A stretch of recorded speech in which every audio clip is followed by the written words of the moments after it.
It is done. The world is saved. You played your part well, Desmond. But now it's time that I played mine.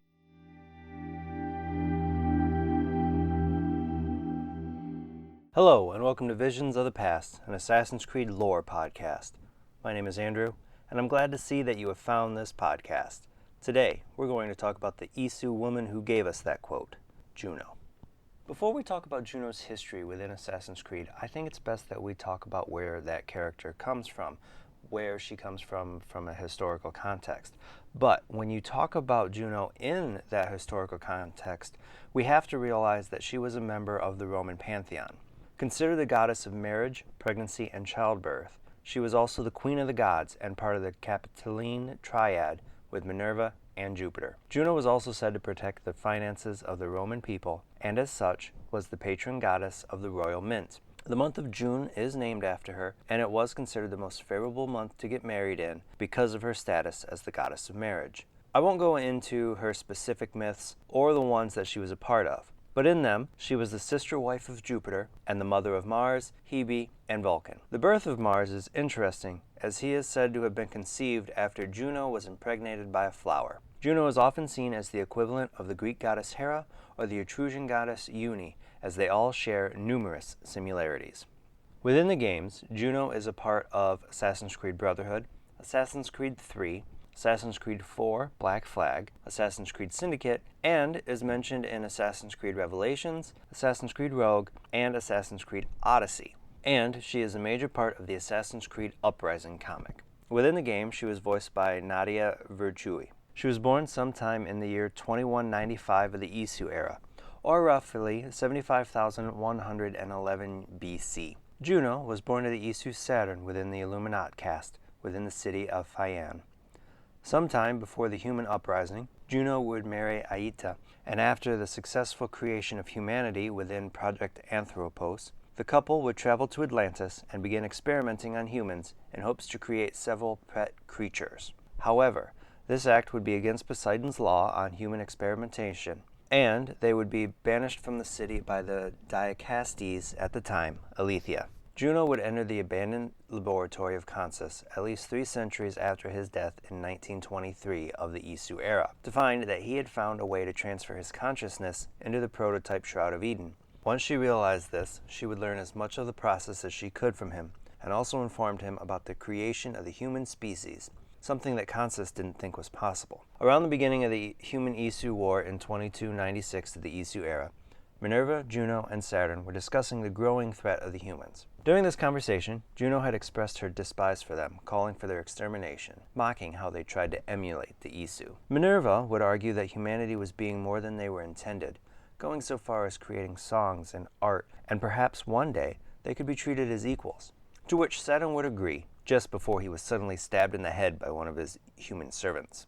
This act would fill Juno with rage, calling her to use the Coup Noir to kill a man who was about to strike her with Saturn's scythe, along with all the rebelling humans around them. In her grief, she would state that the humans would destroy everything, including themselves, and she would swear to deal with humanity by saving them from themselves. While the war was going on, Juno herself wasn't a fighter. She was a scientist, and as such, she worked with Jupiter and Minerva to protect her fellow Isu from the upcoming solar flare.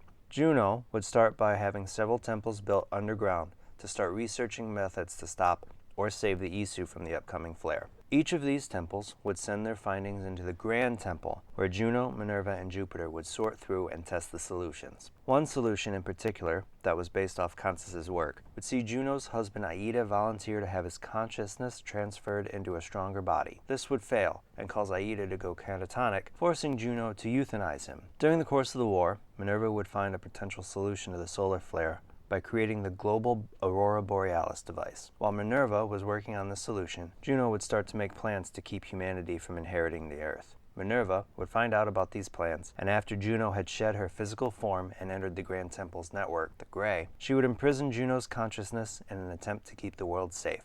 After doing so, however, Minerva would discover that Juno had tampered with the eye that she used to make her calculations, and reach out across time. Thinking it better to keep Juno imprisoned instead of using the global Aurora Borealis device, as using its activating pedestal would release her from her imprisonment, Minerva allowed the flare to hit and kill almost all of the humans in Isu. Over the next thousands of years, the Isu members would dwindle, and some, like Minerva, would leave clues to the Grand Temple, hoping that others would be able to use it to stop the next solar flare without releasing Juno. Sometime before she was imprisoned, Juno was able to find a way to manipulate the genetic code of humans and to input a trigger that would randomly activate and alter their genetic makeup of the individual, giving them the memories of her husband Aida, and in some cases, changing their appearance, causing Aida to partially be reincarnated over and over throughout the ages. Some of these reincarnated hosts, who would end up being called sages, would stay true to Aida's love for Juno and would create cults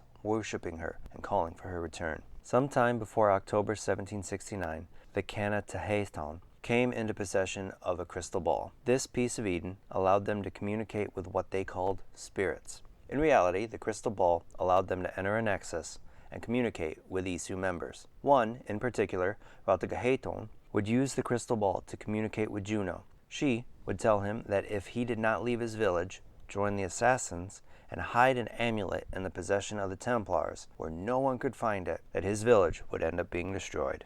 Roughly 250 years later, Juno would approach Clay Kasmeric, though this time in the Animus. Juno would tell Clay that he needed to help Desmond Miles, which Clay would blatantly refuse. But Juno would respond, telling him that that promise would be fulfilled. Clay would change his mind when he found out the truth of Lucy Stillman's allegiance to the Templars. After finding this out, Clay would commit suicide on August 8, 2012, and write messages in his blood on the walls of the room where he was stayed while at Abstergo. But before doing so, he would store his consciousness within the Animus. This consciousness would later help Desmond during his time in the Black Room of the Animus. Juno would appear 4 times to Desmond himself as he passed through the Santa Maria in Arcooli on his way to the Colosseum Vault on October 10, 2012. Speaking of her people and their vaults, eventually elaborating on the warning that Minerva had given him through Ezio. She would also call humans ignorant and would angrily regret the blending of the Isu and human bloodlines, saying that mankind should have been left as it was. When Desmond and his assassin cell reached the Apple of Eden that was housed within the vault,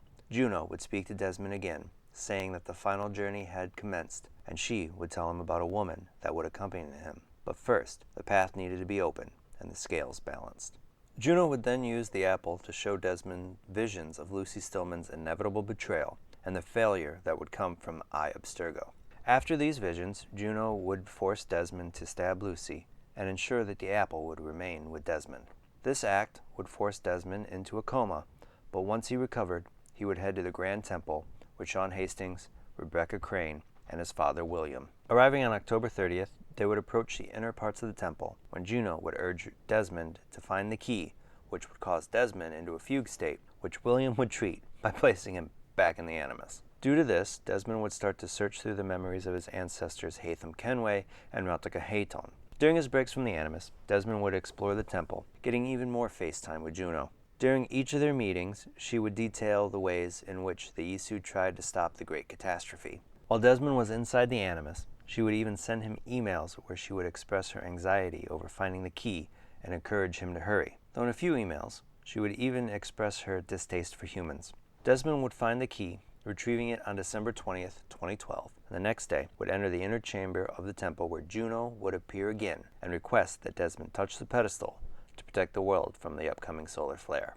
Just before he could, though, Minerva would appear in the chamber and reveal Juno's true intention and explain to him why Juno was imprisoned and that if he activated the pedestal, Juno would be free to try again. Minerva would also explain that touching the pedestal would kill him, though Juno would try and reason with him about how, if he let the solar flare hit, that history would repeat itself. Desmond would agree with Juno for the good of the planet and believe that humanity would be able to find a way to stop her. While the other assassins escaped, Desmond would touch the pedestal, saving the Earth and losing his life in the process. After being freed, Juno would thank Desmond for playing his part, and that it was now time to play hers. While her consciousness would be free, it would have nowhere to go. But it would not be long before an Abstergo forensics team would go through the temple looking for Desmond's body. While they were there, she would be able to inhabit the equipment that they brought with them, and from there, she would spread throughout the internet to end up inhabiting a wide variety of systems that would be referred to as the Grey by John Standish, a sage, in November of 2013. John would start manipulating an Abstergo entertainment research analyst in October 2013, in an attempt to use them as a host body for Juno to inhabit. The employee would eventually find themselves in the bunker beneath Abstergo Entertainment's Montreal facility, face to face with Juno, who would say that she could feel but couldn't touch, and that she was too weak to inhabit an organic vessel. Questioning her plan, she would bless Desmond for his sacrifice, so that her children could live on to fulfill their purpose. Juno would then instruct the instruments of the first will to hunt down more samples and artifacts before she could fully return. In March of 2014, Juno would connect to Medaya Voronina, who was suffering from the bleeding effect. Medaya's daughter, Galina, would find Medaya talking about the death of Aida just before her death, at which point Juno would appear on the Animus monitors, scream, and disappear. In October of 2015, Juno would contact an assassin initiate and distract them from trying to find a Shroud of Eden by having them search through a different time period. Not only would Juno explain a bit about herself and her mission, while the initiate relived the memories of Lydia Fry, hunting down a German spy who was a sage, but Juno would also claim that her way would save the world, and that if Desmond could see it her way, then the initiate could too. Juno would then make contact with Violet DaCosta, after Violet was able to retrieve a Shroud of Eden from London, and had given it to Alvaro Grammatica, where Violet would express worry about what was coming. Juno would reassure her by saying that she would save the world. After this, Juno would send the instruments of the first will to find the Koh-i-Noor, Desmond Miles' son Elijah, and to take over Alvaro Grammatica's lab. In August of 2018, Grammatica would extract bone marrow from Elijah and use the Shroud of Eden to accelerate the maturity rate of a cloned Isu fetus that would allow Juno an adult body within 24 hours. While the body matured, Consus would appear to Juno, where the two would discuss Charlotte de la Cruz and how that her will was greater than Juno's. When the body reached maturity, Juno would comment to Grammatica about how she used to be disgusted with her vocal cords until she didn't have them for a millennia, and told him to let her out of the machine. The day she left the machine would be known as Resurrection Day, and when she did, she would find that because the Shroud of Eden was woven into the DNA of her cloned body, that she had new energetic powers that she would use to subdue and eliminate most of her enemies in the lab. While doing this, she would be approached by Conscious's spirit and would be mocked for her lack of growth and stubborn immaturity. It would shortly be discerned that it was an illusion, and Juno was really talking to a coffee mug. This illusion was made by Elijah for the death of his mother with the Koh-i-Noor. After escaping the illusion, Juno would demand that he give her the piece of Eden. Instead of receiving the Koh-i-Noor, what she did get would be Charlotte's hidden blade through her throat, ending her life for good. The remains of the body, most likely, were destroyed when Johanny Otto Berg set off a bomb within the facility. There is no denying that Juno's story is one of the most divisive among the Assassin's Creed community. There are a lot of fans that are upset that it ended within Assassin's Creed Uprising, and that some didn't even know that it ended, let alone within a comic book. Personally, I didn't mind it. I was just happy that we got an ending to it at all, as it could have just sat there hanging in the ether after Assassin's Creed Origins soft rebooted the series. As for her character in general, I thought she was a great villain.